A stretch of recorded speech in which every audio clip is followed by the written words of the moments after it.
గురుజీ హస్త నక్షత్రం గురించి తెలియజేస్తున్నారు. హస్త నక్షత్రం గురించి మనం మాట్లాడుతూ ఉన్నాము. అంతకుముందు ఒక కాలర్ కూడా వచ్చారు పాపం. చూడండి, ఆ జీవితంలో మనిషి ఆశావాది అంటే అలా ఉండాలి, అలా తెలుసుకోవాలి. ఎంతోమంది నా భర్త ఏంటి మమ్మల్ని సరిగ్గా చూస్తలేదు, అతను దుశ్చటాలకి బాలిస అయిపోయాడు, మేము విషయం తాగి చచ్చిపోతాము, మేము ఇదైపోతాము, అలా అనుకోకూడదు. ఇలాంటి వాళ్ళు నిజంగా ఇలాంటి వాళ్ళని మనం ఎగ్జాంపుల్ తీసుకొని జీవితంలో అభివృద్ధి అయ్యే పని చేయాలి. చూడండి, మనకే కష్టం అంటే మనకిన్న కష్టాలు. ఒక జీవితంలో ఒక కొడుకుని బజ్జీ అమ్ముకొని దుబాయ్కి పంపించింది, ఇంకొక కొడుకుని ఎయిర్పోర్ట్లో జాబ్, ఇంకొక కూతురు బీటెక్ చదివిస్తుంది, అప్పు చేసి తీరుపుతుంది. నిజంగా గ్రేట్ అనాలి. ఇట్లా వాళ్ళని మనం మెచ్చుకోవాలి, ఇలా వాటికి సపోర్ట్ చేయాలి. నిజంగా అట్లా వాళ్ళకి ధైర్యం ఇచ్చి సపోర్ట్ చేయడం వల్ల చాలా మంచిది. ఎందుకంటే చాలామంది ఆడపడుచులు ఇప్పుడు వాళ్ళకి చిన్న చిన్న కష్టాలకే డిప్రెషన్కి వెళ్ళి సూసైడ్ ఇలాంటివి చేసుకుంటున్నారు, డివోర్స్ అయిపోతున్నాయి చిన్న చిన్న విచారాలకి. ఇప్పుడు ఈమె ఇంత బాధ్యత తీసుకొని ఇటు వరకు తీసుకువచ్చింది అంటే ఎంత తను జవాబుదారీ అనుకునేసింది. నా భర్త అతను ఏం చేసినా నా జవాబుదారీ అతను చూసుకోవాలి, పిల్లల్ని నేను జవాబుదారీగా పెంచాలి, వాళ్ళకి ఉన్నత స్థానం చేయాలి. ఒక నమ్మకము, ఆ ధైర్యమే ఈరోజు ఆ పిల్లల్ని అలా చేసింది. రేపు వాళ్ళు మంచి వృక్షాలు అయ్యి ఈమెకి నీడిస్తే అప్పుడు నిజంగా ఈమె జీవితంలో దానికన్నా సంతోషం ఇంకోటి ఉండదు. అదే సాధన అంటే తల్లిదండ్రులు అంతే చేయాలి. ఊరితేనే మా వల్ల అవ్వదు, మేమేమైపోతాం అనకూడదు. పని చేయడానికి ఏదైనా ఒకటి, బతకాలి అంటే ఏదో ఒక పని చేసి బతకచ్చు. అందరూ అలా బతుకుతున్నారు, ఎన్నో దారులు ఉన్నాయి. చావు ఒకటే మార్గం కాదు అనే దాన్ని తెలుసుకోవాలి. ఇలాంటి సందర్భాల్లో హస్త నక్షత్రం గురించి మాట్లాడుతూ ఉన్నాము. ఈ హస్త నక్షత్రంలో ఇలా ఉంటుందన్నమాట. అప్పుడే నేను చెప్పాను, అది నారద సంహితలో చెప్తుంది. అంతేకాకుండా ఈ ఒక విశేషంగా బృహత్ జాతకంలో ఏం చెప్తుందంటే ఉత్సాహశాలి, ప్రతి ఒక్క దాంట్లో ఉత్సాహశాలిగా ఉంటాడు, ఉత్సాహంగా ఉంటాడు. తర్వాత గౌరవంతో గర్విష్ఠుడు, నాకు తెలుసు ఇవన్నీ నాకు వచ్చు, నేను చేయగలను అనే ఒక తెలియని ఒక గర్విష్ఠంగా ఉంటూ ఉంటాడు. తర్వాత మద్యపానాసక్తుడు అని చెప్తుంది. అంటే ఈ ఇంట్లో మనం అలాంటి దానిపైన ఆసక్తి ఎక్కువ ఉంటుంది వీళ్ళకి. కొందరు చెప్తూ ఉంటాను, నేను 6 నెలలు మానేస్తానని.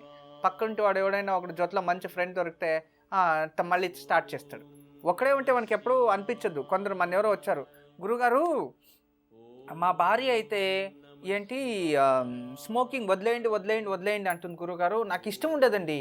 టీవీ చూస్తూ ఉంటాను కదా, ఆ టీవీలో హీరోనో హీరోయిన్నో ఎవరైనా ఆ ధూమపానం చేసి చూశానంటే అప్పుడు నాకు తాగాలనిపిస్తుంది గురుగారు, అప్పుడు 12 గంటలైనా నేను బైక్ ఎత్తుకొని వెళ్ళిపోతాను అంటాడు. అదేం పిచ్చో చూడండి. అలాంటి వాళ్ళు కూడా ఉంటారు. అంటే వానికి దాన్ని మర్చిపోతే అది కావాలని లేదు, గుర్తుకొచ్చినప్పుడే అది కావాలనిపిస్తుంది. అంటే అది అడిక్షన్ కాదు, మనసుకు సంబంధించింది. ఆ మనసు వద్దు అనుకుంటే వదిలేయచ్చు, కానీ ఆ మనసు దాన్ని చూసిన తక్షణ ఆశ, నేను అలా చేయాలని. అమ్మా, అలాంటి వాళ్ళది నిజమైన ప్రేమ కాదు, అది వ్యామోహం. ఎగ్జాక్ట్లీ చిన్నత్త, నిజంగా ప్రేమించుకున్న వాళ్ళు అలా చేయరు. ఎంత మనసు విరిగిపోతే కన్న కూతుర్ని పట్టుకొని మా దృష్టిలో చచ్చిపోయా ఉంటుందా తల్లి? అది సరే అమ్మా, తన కూతురుతో తన మాట అనేటప్పుడు ఆమె మాటల్లో వ్యథ, కళ్ళల్లో బాధ గమనించావమ్మా? పెద్దబాబుకు బర్త్డే విషెస్ చెప్పు కూడా వెళ్ళాం కదా. ఊరికే ఎలా కాలిపోతుంది? మంట పెడితేనో పడితేనో తగలబడుతుంది.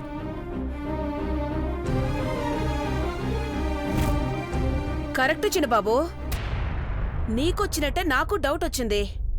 పార్వతే షర్టును తగలబెట్టిందనుకుంటా.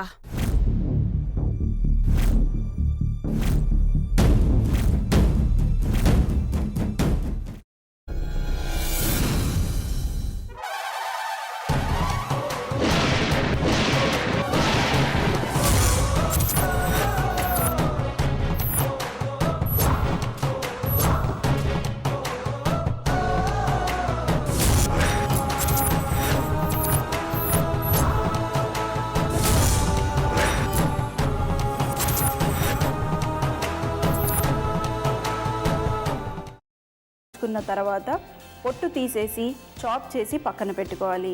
ఒక ప్యాన్లో కొద్దిగా నూనె వేడి చేసి అందులో ఆవాలు, మినప్పప్పు, శనగపప్పు, కరివేపాకు, సన్నగా తరిగి పెట్టుకున్న ఉల్లిపాయలు వేసుకుని 1 నిమిషం పాటు వేయించుకోవాలి. ఆ తర్వాత కాల్చి కట్ చేసి పెట్టుకున్న వంకాయని కూడా అందులో వేసుకుని బాగా మిక్స్ చేసి బౌల్లోకి ట్రాన్స్ఫర్ చేసుకుని అందులో తగినంత చిక్కటి పెరుగు లేదా పల్చటి పెరుగు వేసుకుని మిక్స్ చేసి అన్నంతో కానివ్వండి, చపాతీతో కానివ్వండి సర్వ్ చేసినా చాలా బాగుంటుంది.